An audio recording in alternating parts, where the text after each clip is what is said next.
Welcome, dear learners, to my channel Friendly Educare Online. আজকে আবারও একটি নতুন ক্লাস নিয়ে হাজির হলাম।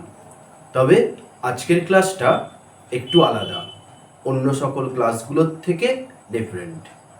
আমি আজকে চেষ্টা করছি 11-এর যে নতুন সেমিস্টার সিস্টেম, আমি আগের ভিডিওতে সেমিস্টার সিস্টেম সিলেবাস সম্পর্কে আলোচনা করেছি। সেই সেমিস্টার সিস্টেমে যে কবিতাগুলো আছে বা গদ্যগুলো আছে সেগুলোকে আস্তে আস্তে ক্লাস করার, কারণ এইগুলো নিয়ে অনেক ছাত্রছাত্রীদের মধ্যেই কিন্তু ভীতি আছে, অনেক প্রশ্ন আছে। সেই জন্য আমি এই ক্লাস 11-এর সেমিস্টার 1-এর সিলেবাসটাকে নিয়ে একটা সিরিজ করছি।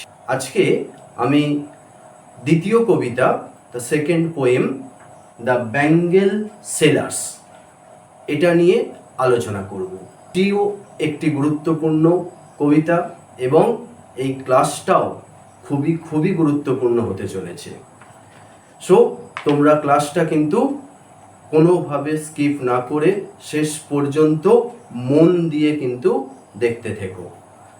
আর শেষে দেখবে আমি যে নোটসগুলো দিয়ে রাখবো সেগুলোকে একটু ভালো করে নোট ডাউন করে নেবে আর বারবার রিভাইজ করবে। দেখবে এই কবিতাটা সম্পর্কে তোমাদের ধারণা স্পষ্ট হয়ে যাবে এবং এখান থেকে যে 3টে শর্ট কোশ্চেন আসতে চলেছে সেগুলোর উত্তর তোমরা অনায়াসেই করতে পারবে। খুব ছোট ক্লাসের মধ্যে আমি পুরো কবিতাটিকে সুন্দর করে তোমাদের সামনে তুলে ধরার চেষ্টা করছি, যাতে করে পুরো কবিতাটা তোমরা খুব ভালোভাবে বুঝে উঠতে পারো। সো মন দিয়ে কিন্তু ক্লাসটা দেখতে থেকো। তো শুরু করি আজকের ক্লাস। তোমরা দেখো কবিতা the bangle sellers. The bangle sellers it's a lyric poem. এটা একটা লিরিক পোয়েম, লিরিক কবিতা অর্থাৎ গীতি কবিতা। এই কবিতাটি composed by written by Sarojini Naidu. কে লিখেছেন? সরোজিনী নাইডু। কবিতাটি সম্পর্কে ডিটেলসে আলোচনার আগে আমরা একটু সরোজিনী নাইডু সম্পর্কে জেনে নেব। এই সরোজিনী নাইডু, এই নামটা তোমাদের কাছে পরিচিত না? তোমরা শুনেছো মনে হচ্ছে না? একটু ঘেঁটে দেখো অতীতের কথা।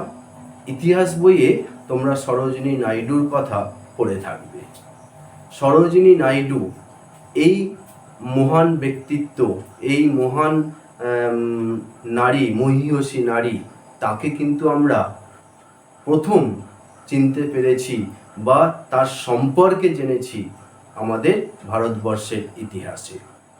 কারণ ভারতবর্ষের যে স্বাধীনতা সংগ্রাম, সেই স্বাধীনতা সংগ্রামে এই মহিলার গুরুত্বপূর্ণ ভূমিকা ছিল। কিন্তু যেটা আমরা ইতিহাস বইয়ে জানতে পারিনি সেটা আজকে আমরা জানতে পারব, যে এই সরোজিনী নাইডু, যিনি এত মহান একজন স্বাধীনতা সংগ্রামী ছিলেন, পরবর্তী ক্ষেত্রে তিনি রাজনৈতিক কর্মীও ছিলেন, সেই মানুষটি কিন্তু বহু মেধা সম্পন্ন একজন ব্যক্তি ছিলেন।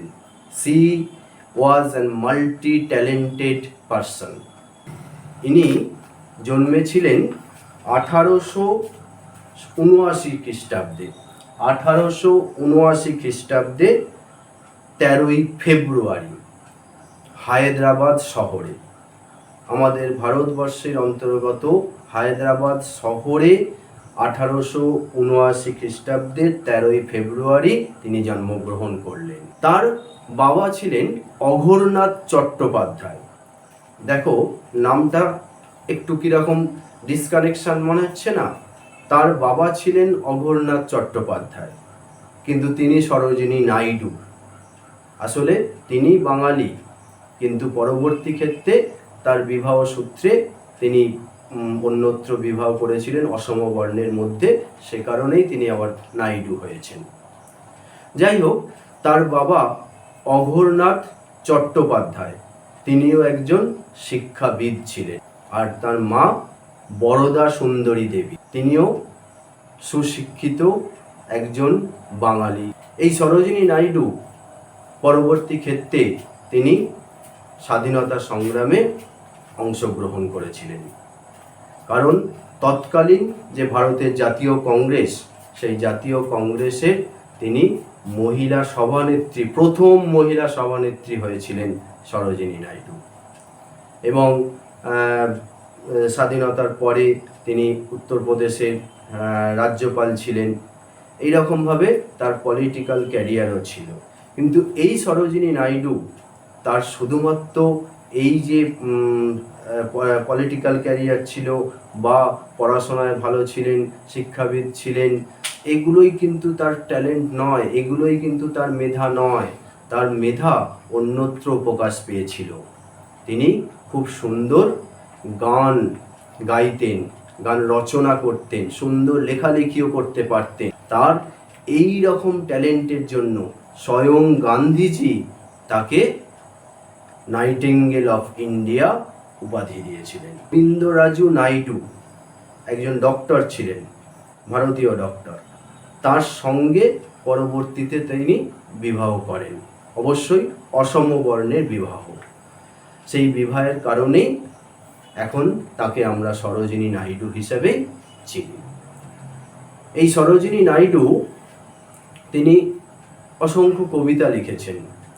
তার মধ্যে উল্লেখযোগ্য একটি কবিতা হলো দ্য বার্ড অফ টাইম।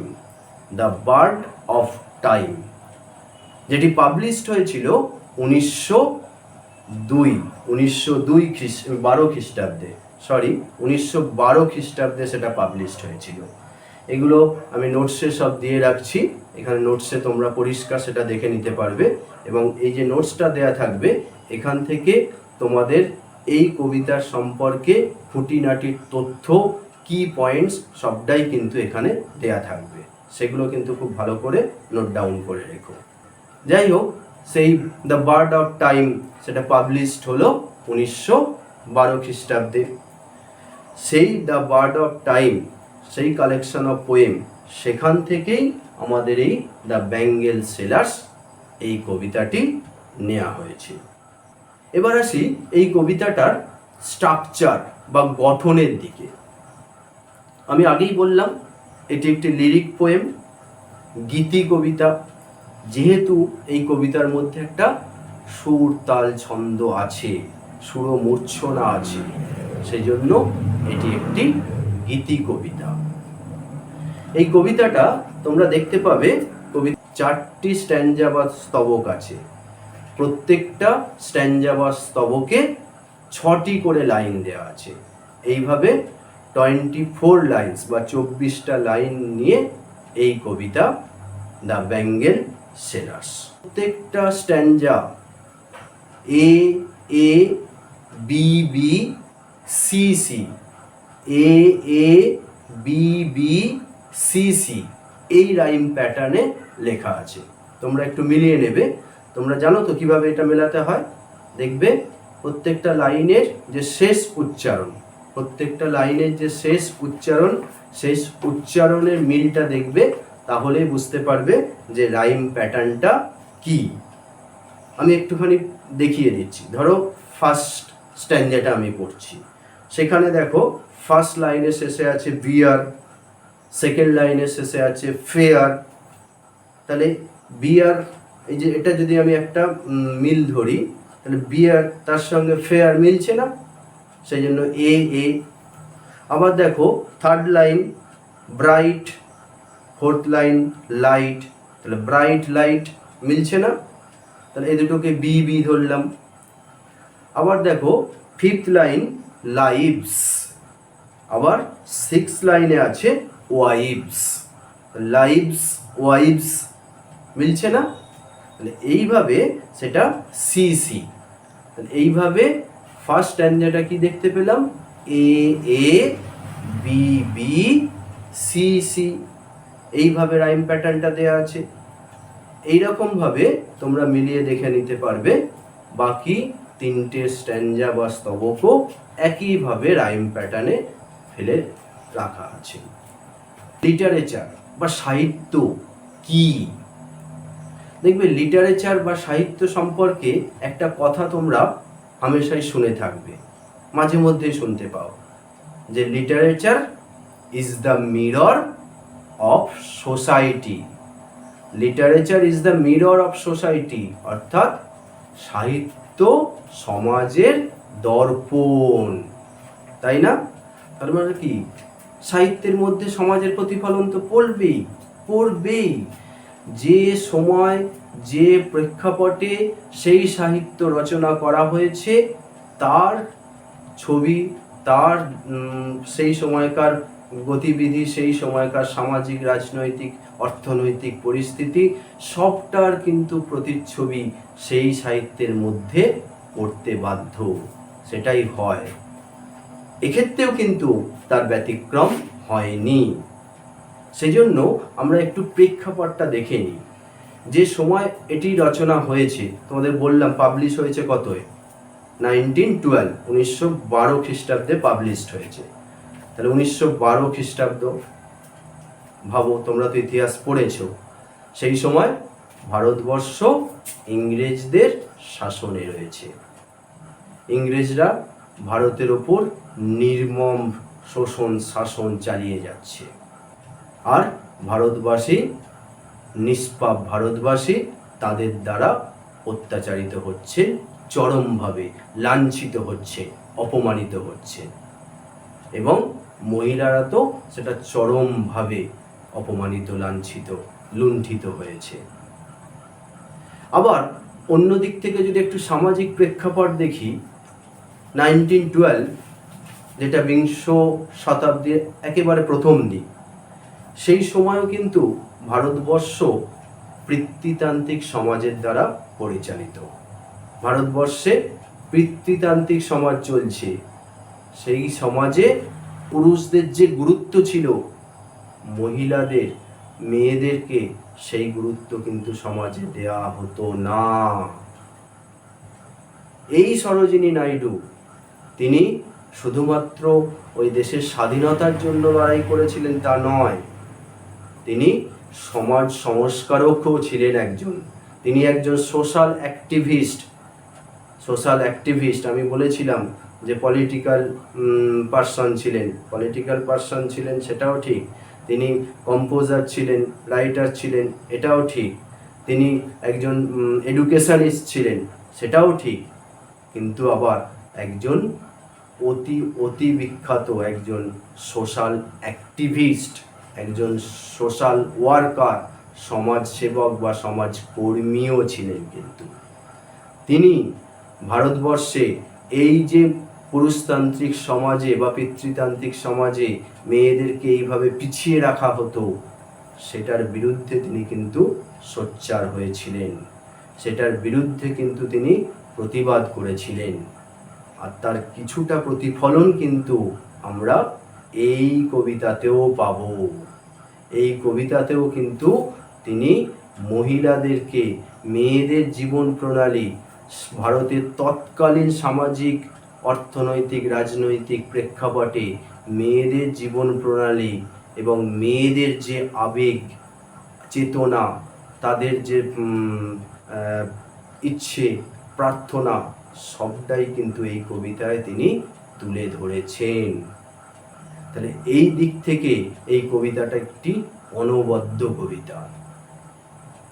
এই কবিতার একটি সমরূপ কবিতা আছে, দ্য বাজার অফ হায়দ্রাবাদ। একটা সমরূপ কবিতা আছে। সেই কবিতাটাও এই কবিতার সঙ্গেই অনেকটা মেলে, যেখানে ওই সোশ্যাল সোশ্যাল সিনারি, সামাজিক যে প্রেক্ষাপট, সেটা কিন্তু প্রতিফলিত হয়েছে। এই কবিতাটা সম্পর্কে এবার আমরা একটু ডিটেলসে যাব। এই যে কবিতা দ্য ব্যাঙ্গেল সেলার্স নামকরণ বা টাইটেলে কি দেখতে পাচ্ছি, দ্য ব্যাঙ্গেল সেলার্স মানে কি, চুড়ি বিক্রেতা। দ্য ব্যাঙ্গেল সেলার্স মানে চুড়ি বিক্রেতা। তাহলে হঠাৎ করে কবি চুড়ি বিক্রেতা নামকরণ কেন করলেন? আমি আগেই বললাম যে এখানে কবি মেয়েদেরকে তুলে ধরেছেন, মেয়েদের জীবন সংগ্রাম, মেয়েদের যে জীবন প্রণালী সেই সময়কার প্রেক্ষাপটে সেটাকে তিনি এখানে তুলে ধরেছেন। অ্যাকচুয়ালি এই কবিতার মধ্য দিয়ে দ্য পোয়েট বা poetess Sarojini Naidu celebrates the universal womanhood, celebrates the universal womanhood depending on the traditional Indian society and culture. তাহলে তৎকালীন যে ভারতীয় সমাজ সংস্কৃতি ছিল তার প্রেক্ষাপটে, তার ওপর নির্ভর করে একটা ইউনিভার্সাল ওম্যানহুড, একটা মহিলাদের জীবন সংগ্রামকে তিনি তুলে ধরেছেন এই কবিতার মধ্য দিয়ে। তো এই কবিতায় দেখতেই পাচ্ছ সেই মহিলাদেরকে নিয়ে।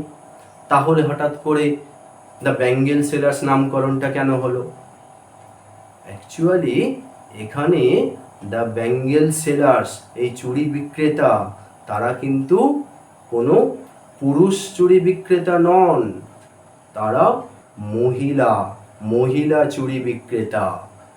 সেই সময়ও এই যে হায়দ্রাবাদ বাজারের কথা বলছিলাম, সেখানে বা গ্রামে গঞ্জে বিভিন্ন টেম্পল ফেয়ার, যে মন্দিরের প্রাঙ্গণে যে মেলাটার আয়োজন করা হতো, সেখানে বেশ কিছু মহিলা তারা এই রকম বিভিন্ন রং বেরঙের চুড়ি তারা মাথায় সেই পসরা সাজিয়ে তারা সেই মেলায় বিক্রি করতে যেত। কেন বিক্রি করতে যেত? শুধুমাত্র কিছু ইনকামের জন্য, কিছু আয় করার জন্য। সেইখান থেকে তারা তাদের সংসার খরচ, তাদের জীবন চালানো, সেগুলো কিন্তু সেইখান থেকে আয় করেই তারা করত। তাহলে এদিক থেকে তাদের, ওই মহিলাদের একটা জীবন সংগ্রামের ছবিও কিন্তু এখানে ফুটিয়ে তোলা হয়েছে।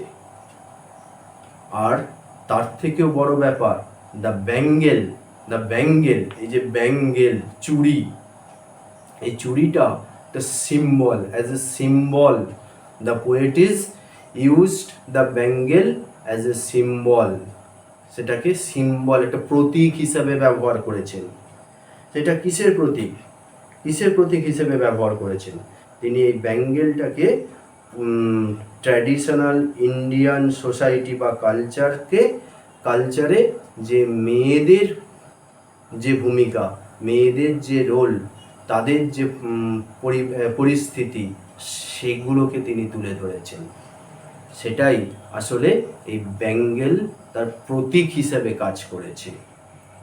সেই কারণেই কিন্তু দ্য পোয়েটিস সরোজিনী নাইডু এই ব্যাঙ্গেল সেলার্স নামকরণটি করেছেন। সেদিক থেকে কিন্তু এই নামকরণ একেবারে সার্থক, একেবারে যথার্থ নামকরণ, তাই না? এবার কবিতাটায় আসি। 4টে স্ট্যাঞ্জায় কবি এই কবিতাটি কম্পোজ করেছেন। 4টে স্ট্যাঞ্জার কেন? কারণ এই 4টে স্ট্যাঞ্জার মধ্য দিয়ে কবি ফার্স্ট স্ট্যাঞ্জায় একরকমভাবে ওই যে ব্যাঙ্গেল সেলার্স, যারা চুড়ি বিক্রেতা, তাদেরকে ফুটিয়ে তুলেছেন, তাদেরকে দেখিয়েছেন।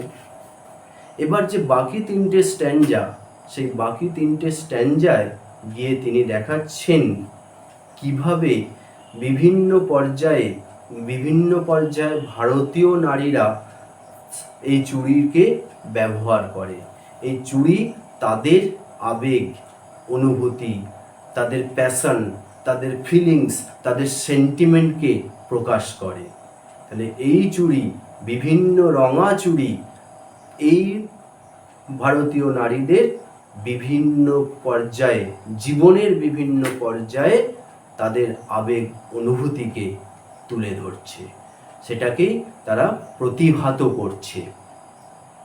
সেই বাকি তিনটে স্ট্যাঞ্জায় ওই মহিলাদের, ওই ভারতীয় নারীদের 3টে জীবন পর্যায়কে তিনি অঙ্কিত করেছেন, চিত্রিত করেছেন। এই কাজটি করতে গিয়ে দ্য পোয়েটিস সরোজিনী নাইডু, কবি সরোজিনী নাইডু বেশ কিছু ফিগার্স অফ স্পিচ প্রয়োগ করেছেন। যেমন অতি পরিচিত figure of speech simile. Simile সম্পর্কে আমি তোমাদের আগের ক্লাসে বলেছি, ওই আপন ওয়েস্টমিনিস্টার ব্রিজ ওই কবিতা সিমিলির কথা বলেছি। মেটাফোরেরও প্রয়োগ এই কবিতায় আছে।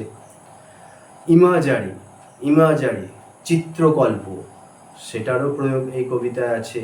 দেখো, the bangle sellers written by Sarojini Naidu. Bangle sellers are we who bear our shining loads to the temple fair. আমরা চুড়ি বিক্রেতা, যারা মাথায় পসরা সাজিয়ে সেই মন্দির প্রাঙ্গণে নিয়ে যাই আমাদের সেই চুড়িগুলিকে। Who will buy these delicate bright rainbow tinted circles of light. তারা চিৎকার করে বলছে, যেমনভাবে হকাররা তাদের জিনিসপত্র চিৎকার করে মানুষকে জানিয়ে বিভিন্ন ভাষায় বিভিন্ন ভঙ্গিতে মানুষের সামনে সেগুলো তুলে ধরে, ঠিক সেরকমভাবেই সেই মহিলা চুড়ি বিক্রেতারা তারা চিৎকার করে বলছে, কে কিনবে গো এই চুড়ি, রং বেরঙের উজ্জ্বল সুন্দর এই চুড়ি কে কিনবে? লাস্টার্স tokens of radiant lives for happy daughters and happy wives। এই চুড়ি এগুলোই তো সুখী কন্যা, সুখী গৃহবধূ, তাদের জন্য উজ্জ্বল টোকেন্স, তাদের জন্য উজ্জ্বল প্রতিমূর্তি, সুখের প্রতীক, তাদের কাছে সুখ আনন্দ বয়ে আনবে এই চুড়িগুলি। সেকেন্ড স্ট্যান্ডায় এসে যে আনম্যারিড যে লেডি মেডেন্স, তাদের জীবন প্রণালী দেখাচ্ছেন এবং তাদের সঙ্গে এই চুড়ির যে সম্পর্ক সেটাকে তুলে ধরছেন। Some are meet for a maiden's wrist, silver and blue as the mountain mist. Some are meet for a maiden's wrist বলছে কিছু চুড়ি মেডেন মানে কুমারী কন্যার রিস্টের জন্য, তাদের হাতের জন্য, সেগুলো সিলভার অ্যান্ড ব্লু, রূপলি নীলাভ, কীরকম? অ্যাজ দ্য মাউন্টেন মিস্ট, সেই দূরের পাহাড়ের কুয়াশার মতো। সেই দূরের পাহাড়ের কুয়াশার সঙ্গে এই চুড়ির রঙকে তুলনা করা হলো। এটা কিন্তু একটা সিমিলি, এখানে কবি সিমিলির প্রয়োগ করলেন। Some are flushed like the birds that dream on the tranquil brow of a woodland stream। কিছু চুড়ি ঝলমলে উজ্জ্বল, যেমন একটি ফুলের কুড়ি স্বপ্ন দেখে। কোথায়? On a tranquil brow of a woodland stream, এক জঙ্গলে শান্ত নদীর মতো।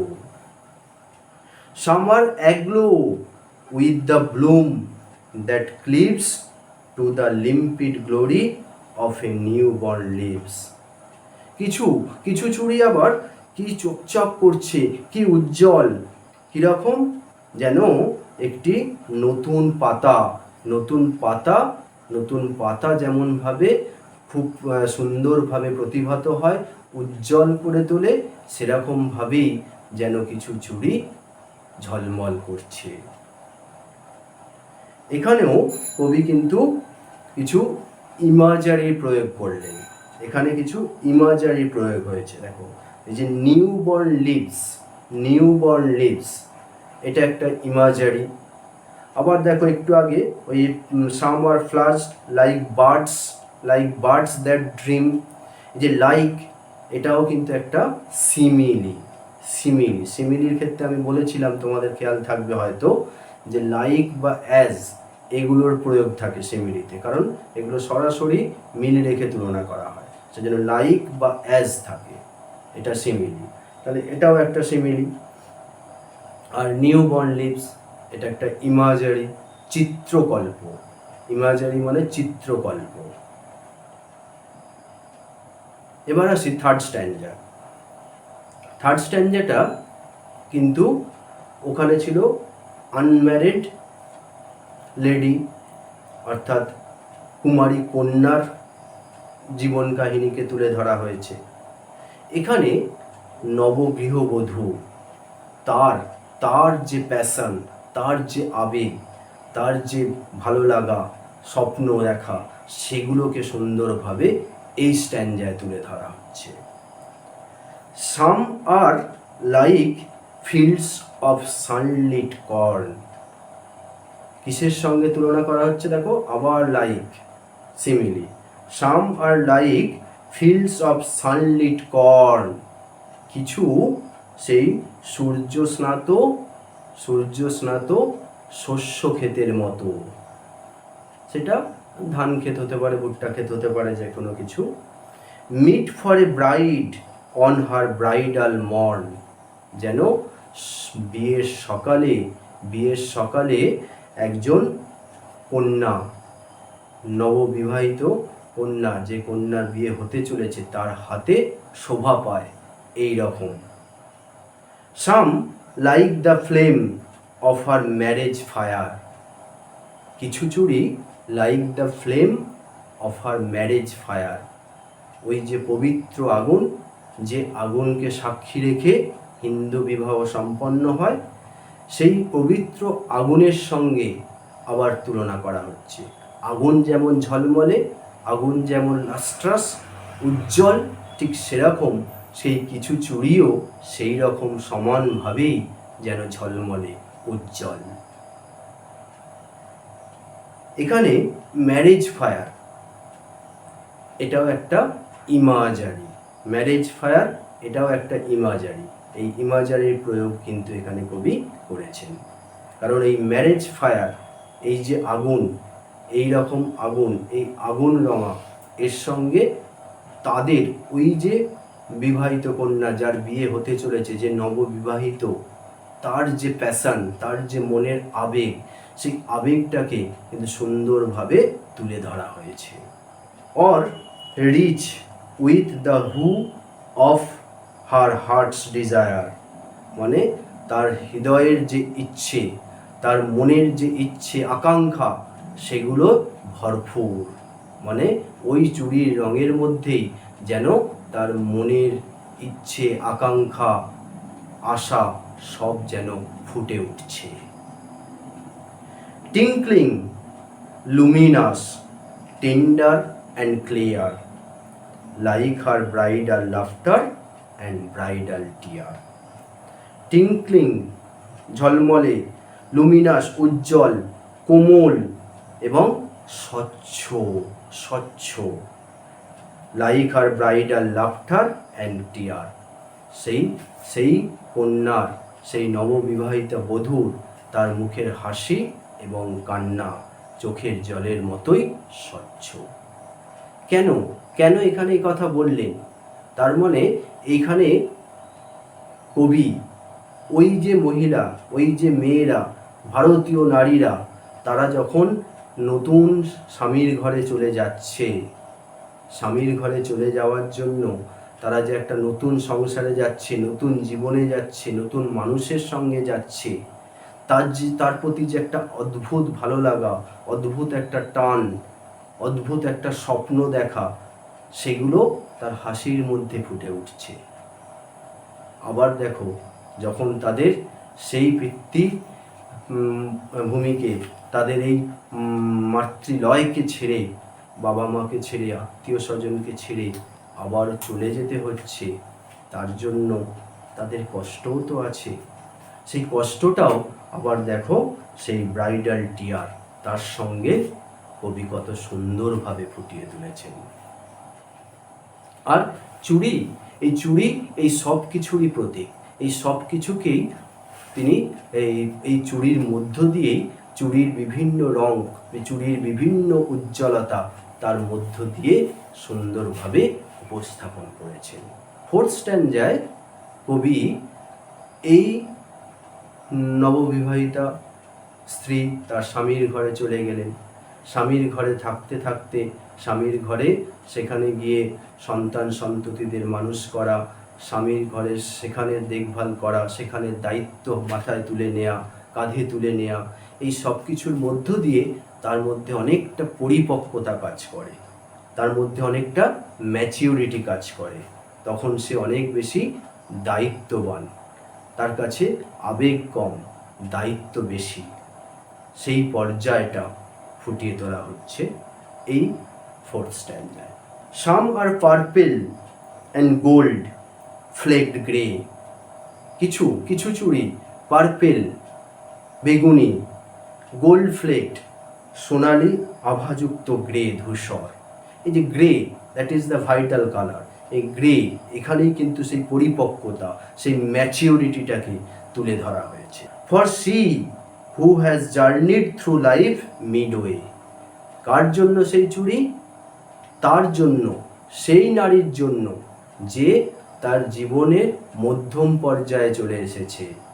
জীবন সংগ্রাম, সে জীবনে চলতে চলতে চলতে চলতে একেবারে মধ্যম পর্যায়ে চলে এসেছে। Whose hands have cherished, whose love has blessed and cradled fair sons on her faithful breast, যার ভালোবাসা, স্নেহ, যার মায়া মমতা সব কিছু দিয়ে যে সন্তান সন্ততিদের সুন্দর করে লালন পালন করেছে, তাদের কোলে ধরে, তাদের নিজের কোলে নিজের বুকে চেপে রেখে তাদের আদরে সযত্নে লালন পালন করেছে সেই সন্তান সন্ততিদের। And serves her household in fruitful pride and worships the gods at her husband side, এবং সংসারের অর্থাৎ স্বামীর ঘরের সব দায়িত্ব, দায়িত্ব নিজের কাঁধে তুলে নিয়ে সঠিকভাবে সেই দায়িত্ব পালন করেছে। সংসারকে, সেই শ্বশুর ঘরকে বা স্বামীর ঘরকে সুন্দরভাবে গুছিয়ে থিতিয়ে সেটাকে পরিচালনা করেছে, এবং স্বামীর পাশে বসে ঈশ্বরের কাছে তাদের সংসারের জন্য, তাদের জন্য প্রার্থনা করতেও দেখা গেছে। এই হলো পরিপক্কতার, সেই ম্যাচিউরিটি পর্যায়ের নারীর কাহিনী। এইভাবে এই চারটে স্ট্যান্ডার মধ্য দিয়ে কবি সরোজিনী নাইডু এই চুড়ির বিভিন্ন রং এবং চুড়ি ভারতীয় নারীর হাতে বিভিন্ন পর্যায়ে, বিভিন্ন সময়ে, বিভিন্ন জীবনের বিভিন্ন সময়ে কিভাবে ফুটে উঠেছে, কিভাবে সেগুলো তাদের জীবন কাহিনীকে তুলে ধরেছে, সেটাই তিনি দেখালেন। এইভাবে আমি একটা তোমাদের এখানে ছক দিয়ে দিচ্ছি, সেখান থেকে তোমরা এই নোটসটা থেকে দেখতে পেয়ে যাবে যে প্রত্যেকটা স্ট্যান্ডায় গিয়ে কিভাবে কি প্রকাশ করা হয়েছে তার একটা জিস্ট হিসেবে দেয়া হয়েছে। এবং আমি কবিতাটা পড়ানোর সঙ্গে সঙ্গে আমি কিভাবে কি ইমাজারিগুলো ব্যবহার করা হয়েছে সেটাও কিন্তু আমি বললাম। এবার একটুখানি বলি যে ইমাজারি, এখানে দেখো এই কালার ইমাজারিটা কিন্তু খুব ভাইটাল। কালার ইমাজারি কিন্তু খুব ভাইটাল।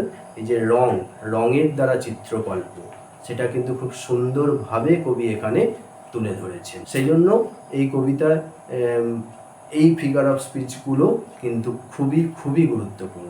এইভাবে আমরা দ্য ব্যাঙ্গেল সেলার্স এই কবিতাটা পুরোটাই খুব সংক্ষিপ্ত সময়ের মধ্যে পাঠ করলাম। আশা করি তোমাদের কাছে এই বিষয়টা আমি পরিষ্কার করতে পারলাম। অবশ্যই আবারও বলবো, এই নোটসটাকে খেয়াল রাখবে, এগুলো তোমাদের এমসিকিউ শর্ট কোশ্চেন্সের জন্য খুব উপকারী হতে চলেছে। তাহলে আজকেই ক্লাস শেষ করছি। কিন্তু তার আগে যদি অবশ্যই ভালো লেগে থাকে, যদি মনে হয় আমার এই ক্লাসটা তোমাদের জন্য হেল্পফুল, খুব উপকারে আসতে চলেছে, তাহলে অবশ্যই বন্ধুদের মধ্যে বেশি বেশি করে শেয়ার করে দিও। কারণ এই সুযোগটা, এই উপকারটা অন্য কেউ যেন গ্রহণ করতে পারে, সেটাও তো তোমাদের কাম্য হওয়া উচিত, তাই না? যাই হোক, এখানেই আজকে শেষ করলাম। বাই।